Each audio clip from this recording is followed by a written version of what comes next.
All right, let's jump into another deep dive. Today we're tackling a civilization, well known for its brutal strength and surprising brilliance, the Assyrian Empire. We're going to be uncovering the how and the why behind their shocking collapse and the legacy they left behind that still echoes today, thousands of years later. Our source material for this deep dive is episode 4 of a podcast series all about the Assyrians, and it's called The Fall and Legacy of Assyria. I think we're in for a wild ride, don't you think? Oh, absolutely. Their story is a real roller coaster. I mean, the Assyrians, they really dominated the ancient Near East, known for their incredible military power and that huge sprawling empire they built. But their strength, that was a double-edged sword, for sure. I mean, the very things that made them so powerful ultimately contributed to their downfall. So we're talking about an empire that was like the OG conquerors, right? But they weren't invincible, right? Not at all, no. And that's what makes their story so fascinating. To really get a grasp on how they fell, we need to go right to the heart of their empire. Nineveh, their capital city. Okay, paint me a picture here. What was Nineveh like back in its heyday? Picture this sprawling city, this hub of trade and culture filled with these opulent palaces and protected by these towering walls. It was the ultimate symbol of Assyrian power, and most people considered it like totally impenetrable. Some ancient accounts even compare it to Babylon, like in terms of how grand and sophisticated it was. Wow, a city that impressive, and it still fell. In 612 BCE, that's right. Talk about a plot twist, man. That's got to be one of the biggest in ancient history. What happened? What could have caused such a dramatic collapse? Well, let's just say the Assyrians weren't exactly known for making friends. Their constant expansion, their ruthlessness, the way they treated the people they conquered, it all earned them a lot of resentment. Yeah, I can see that you can't just build an empire on fear and intimidation forever. Someone's got to push back eventually. Oh, they pushed back, all right, and hard. This incredibly powerful coalition emerged, uniting all these different groups who all had their own reasons to want to see the Assyrians fall. We're talking the Babylonians under Nabopolassar, super eager to break free from Assyrian control. And then you have the Medes, led by Cyaxares, with their own imperial ambitions, wanting to expand their territory. So it was kind of like a mix of old grudges and fresh ambitions that brought these groups together. It's almost like the Assyrians accidentally created their own worst enemy, huh? Yeah, you could say that. It's the classic, the enemy of my enemy is my friend scenario. You even had groups like the Scythians and the Cimmerians, those nomadic warriors, joining in on the action. Can you imagine the chaos and the fear as all these different forces descended on Nineveh, all determined to tear down that Assyrian war machine? Oh, man, what a sight that must have been. Yeah. So how did the siege itself actually play out? Tell me more. Their strategy was actually pretty brilliant. They knew a direct assault on Nineveh with those fortified walls would be, well, basically suicide. So they opted for a long siege, using a mix of military tactics and what you could call psychological warfare. Okay, so we're not just talking about, like, battering rams and brute strength here. There was more to it than that. Way more. They cut off the supply lines. They even diverted the Kosor River to weaken the city's defenses. They just bombarded the city constantly, relentlessly. Babylonian chronicles describe just utter devastation, with Assyrian soldiers trapped inside, their resources dwindling, morale plummeting. It must have felt like the walls were closing in, literally. Mm. But were the Assyrians totally caught off guard by all of this? Like, was their intelligence network that bad? That's where things get even more interesting. I mean, yes, the coalition's assault was a huge factor, but Nineveh's fall wasn't just because of outside forces. It also exposed some pretty deep-rooted issues within the Assyrian Empire itself. Okay, so it sounds like even with all their power, their empire had some cracks in the foundation. What were some of those internal issues that made them vulnerable? Well, their empire, it was just massive, and that became a burden. All that expansion, it stretched their resources thin, making it harder and harder to keep control over such a huge and diverse territory. They were constantly putting down rebellions, and their administration, while advanced, was struggling to keep up with the demands of an empire that size. So even with their famous bureaucracy, they kind of bit off more than they could chew. Exactly. And then you had other problems too. Succession disputes, weakening their leadership, their reliance on military force, and that harsh treatment of conquered people. It all created this really volatile mix. It's almost as if their own success, their drive to dominate, it ultimately led to their downfall. A classic tale of hubris, isn't it? They built this empire on strength and fear, but they kind of forgot about the human element, the resentment, the desire for freedom, the consequences of pushing people too far. A cautionary tale, for sure. But you know what's remarkable? Even facing this seemingly insurmountable challenge, the Assyrians didn't just, like, give up. The siege of Nineveh, it lasted for months. They fought fiercely, even as the odds stacked up against them. That warrior spirit, it was just ingrained in their culture, right? Not surprising they'd go down swinging. Oh, absolutely. Oh. And the accounts of Nineveh's final days, they're both tragic and kind of awe-inspiring. Imagine the smoke-filled sky, the sounds of battle all around, the desperation of the people trapped inside. Babylonian chronicles, they describe the city's destruction so vividly. It's like you can almost see this once mighty empire crumbling right before your eyes. What a dramatic end to an empire that just seemed unstoppable. But the story doesn't end there, does it? Oh, no, not even close. The fall of Nineveh, it's really just the beginning of a whole new chapter. As one empire falls, there are always others waiting to seize power. The Assyrian collapse created this power vacuum, setting the stage for new empires to rise in Mesopotamia. And that's where we'll pick up next time, right? With the rise of those new powers and the unexpected ways the Assyrians, they continued to shape the ancient world, even after their empire was gone. That's right. The story of the Assyrians, it's far from over. Get ready to explore how their influence went way beyond their political dominance, leaving this legacy that continues to fascinate us even today. Welcome back to our deep dive on the Assyrian Empire. I'm still thinking about that description of Nineveh's fall. It's just hard to imagine a city that grand being brought down so completely, but I guess that's history for you, full of surprises. It really is, yeah. And speaking of surprises, we're about to explore a side of the Assyrians that might surprise you. Yeah, because while they were these fierce warriors and ruthless conquerors, they were also surprisingly innovative and influential, especially in things like administration, military tactics, even art. Oh, okay. Now that's interesting. So we're talking about an empire that was both brutal and brilliant. Tell me more. Let's start with administration. So what made the Assyrian way of running their empire so unique? Well, think about it. They had to manage this massive territory, all these different populations, these complex trade networks and constant threats from rivals. So to keep it all together, they needed a system that was both efficient and powerful. That's where their bureaucracy came in, this hierarchy of officials, each with their own specific responsibilities, all working together to keep the empire running smoothly. So they were like the ancient world's master organizers. Exactly. And they didn't just rely on manpower. They were obsessed with documentation. They used clay tablets to record everything. I mean, everything. Tax revenues, legal rulings, even astronomical observations. They even had a postal system using a network of relay stations to send messages across the empire. Like, imagine an ancient FedEx, keeping those lines of communication open from the heart of Assyria to the furthest reaches of their empire. Hold on, wait, a postal system. Seriously.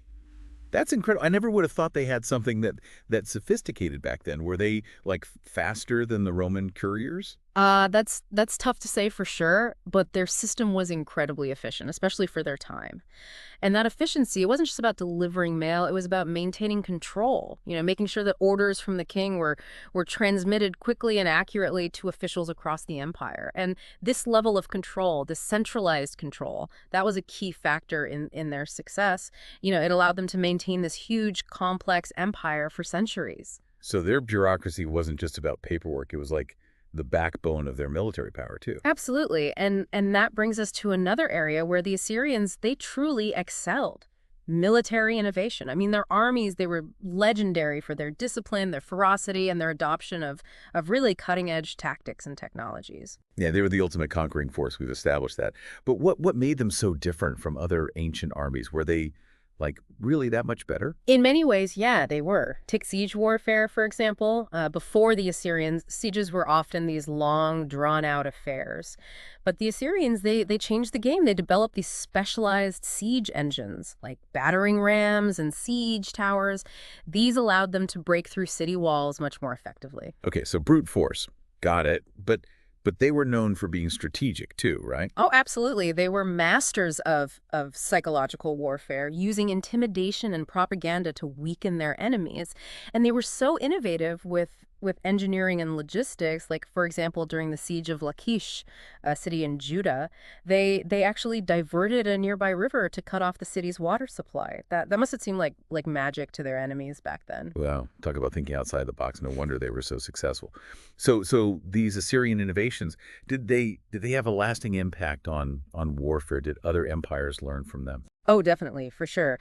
The Assyrians' military achievements, they set a new standard. I mean, their tactics and technologies, they were studied and adopted by the Babylonians, the Persians, the Greeks, even the Romans. It became standard practice for ancient warfare. You could say the Assyrians literally wrote the book on how to wage war effectively. That's insane to think that their influence stretched so far beyond their own time and place. But it wasn't just about war and administration, right? They had like a distinct artistic style too, right? Those incredible reliefs you see in museums. Ah, yes, Assyrian art, the perfect example of how they combined brute force with a real eye for detail. Remember those grand palaces in Nineveh we talked about? Well, their walls were covered in these elaborate relief carvings depicting scenes of battles, hunts, religious ceremonies, royal processions, you name it. Yeah, I've seen pictures of those carvings. They're so intricate, like 3D photographs etched in stone. Exactly, and that was the point. They weren't just decorations, they were powerful tools of propaganda. Imagine, walking through those halls surrounded by these images of the Assyrian king crushing his enemies, receiving tribute from conquered peoples, being blessed by the gods. It would have been this awe-inspiring experience designed to reinforce the king's power and the might of the Assyrian Empire. So like shock and awe, Assyrian style. Exactly. But beyond the propaganda, there's this level of artistry in those reliefs that's truly remarkable. The Assyrians, they had this incredible eye for detail. They captured the muscles of animals, the expressions on people's faces, the textures of fabrics. It's also precise. And their influence didn't stop there. Wait, are you saying other cultures were like copying Assyrian art? Oh yeah, there were. The Assyrians' artistic style, especially those detailed reliefs, they spread to neighboring cultures and were imitated by Babylonian and Persian artisans. You can see echoes of Assyrian art in the palaces of Persepolis and the Ishtar Gate of Babylon. It's a fascinating example of how artistic ideas can transcend political boundaries, influencing the visual language of whole regions. Like a ripple effect with Assyrian creativity spreading out across the ancient world. But hold on, we talked about those palaces in Nineveh, and you mentioned how their walls were covered in these carvings. But wasn't Nineveh destroyed? How did those reliefs survive? That's a great question. Well, while the city itself was largely destroyed, a lot of the stone carvings, they were so durable, they survived. They were buried under rubble for centuries until archaeologists started excavating the site in the 19th century. So it's thanks to those archaeologists that we can still see these incredible works of art today. It's like they rescued a piece of history from oblivion. They did, and it wasn't just the art they rescued. Remember those clay tablets I mentioned, the ones they used for record keeping? Well, thousands of those were also found at Nineveh and other Assyrian sites. And when scholars deciphered the cuneiform writing on those tablets, it was like they opened a window into the Assyrian world. Wow, talk about a treasure trove. What kind of information did they find on those tablets? Everything. I mean it. We're talking historical chronicles, royal inscriptions, legal codes, religious texts, even letters and administrative documents. Yeah. They give us these glimpses into the everyday lives of ordinary Assyrians. These tablets weren't just about kings and battles. They were about people, their hopes and fears, their loves and losses. They paint a much more complete picture of Assyrian society, a society that was far more complex and nuanced than we once thought. It sounds like those tablets were the key to unlocking the secrets of the Assyrian world. They were, but here's where it gets even more interesting. Among those thousands of tablets, they found something truly remarkable. Collections of myths and epics that originated centuries earlier. Stories that had been passed down orally for generations. It seems the Assyrians, they weren't just conquerors and administrators, they were also curators of ancient wisdom. They were preserving these tales for future generations. Wait, are you talking about those epic tales like the Epic of Gilgamesh? Yeah.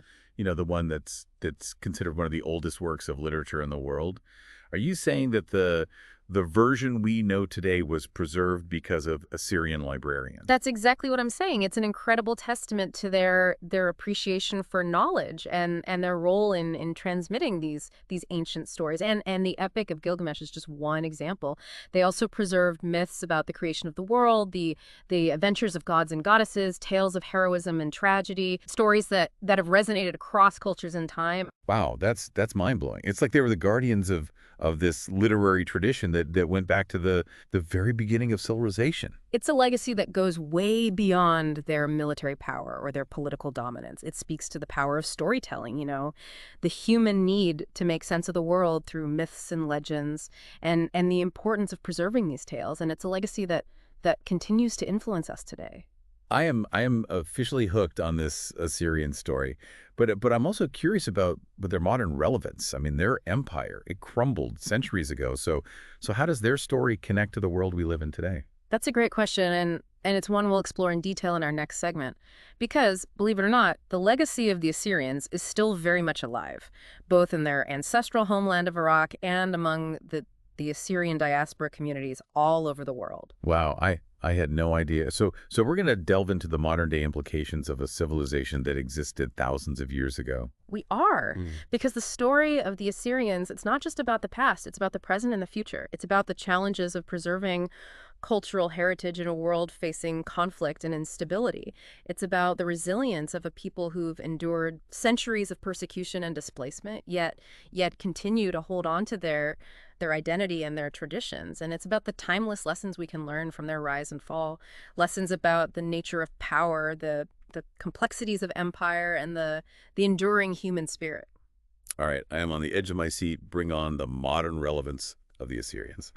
All right, welcome back to our deep dive into the Assyrian Empire. We've covered a lot of ground, their rise, their fall, those often overlooked cultural and intellectual achievements. But now it's time to connect the dots between the ancient world and the present. I got to say, I'm really curious to see how the legacy of the Assyrians plays out in the 21st century. Well, it's a fascinating and a complex story. You see, the Assyrians, they weren't just an empire that disappeared, vanished into thin air. They were a people with their own culture, their own identity that survived long after their political power was gone. And today, I mean, there are millions of Assyrians all over the world, mostly in the Middle East, Europe, and North America. Millions. Wow, I had no idea their diaspora was so widespread.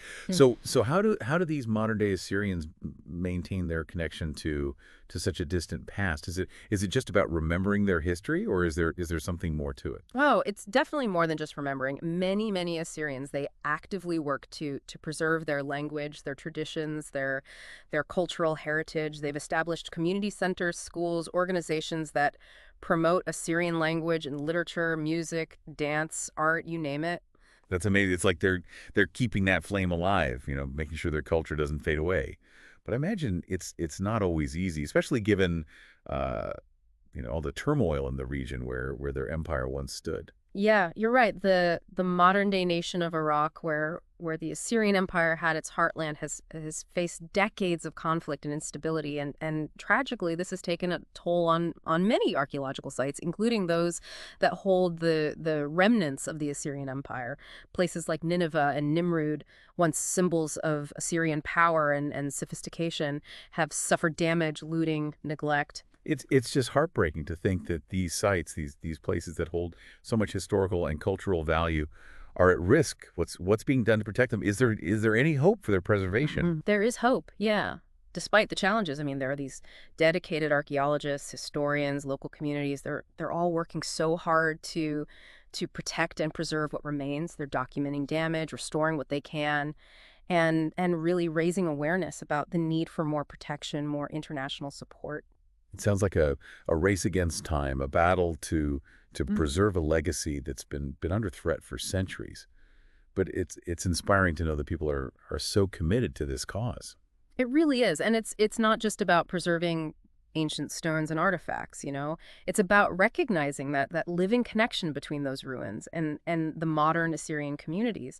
They see those sites as part of their heritage, their identity. So it's about safeguarding a past that's still very much alive, present in the hearts and minds of people today. That's a really powerful idea. It is. And modern Assyrian communities, they're not just focused on the past either. They're also actively involved in advocating for the protection of their ancestral homeland Yeah. and raising awareness about the challenges facing their people in the Middle East. I imagine those challenges are significant, especially given the ongoing conflicts and the persecution that so many minority groups face in the region. Yeah, you're right. Assyrians, like many other minority groups, have faced discrimination, displacement, violence, but despite all of that, they've shown this remarkable resilience, Yeah. maintaining their cultural identity and working to build a better future for their communities. It's testament to the human spirit, isn't it? That ability to hold on to hope and identity even when facing such adversity.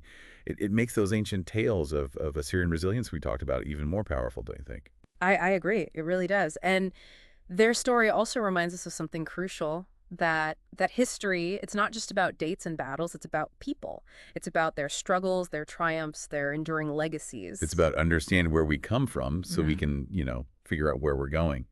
So as we wrap up this deep dive into the Assyrian Empire, what's the key takeaway you want our listeners to think about?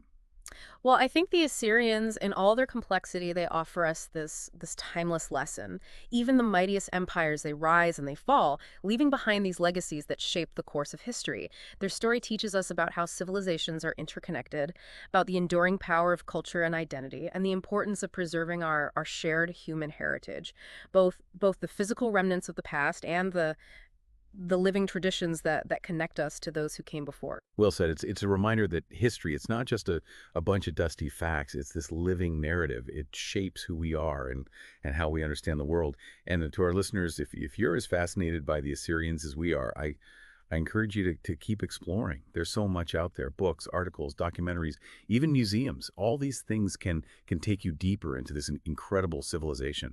Yeah, and remember the story of the Assyrians, it's just one thread in the rich tapestry of human history. There are so many other cultures and civilizations waiting to be discovered. So stay curious, keep exploring, and until our next deep dive, keep seeking those hidden connections between the past, the present, and the future.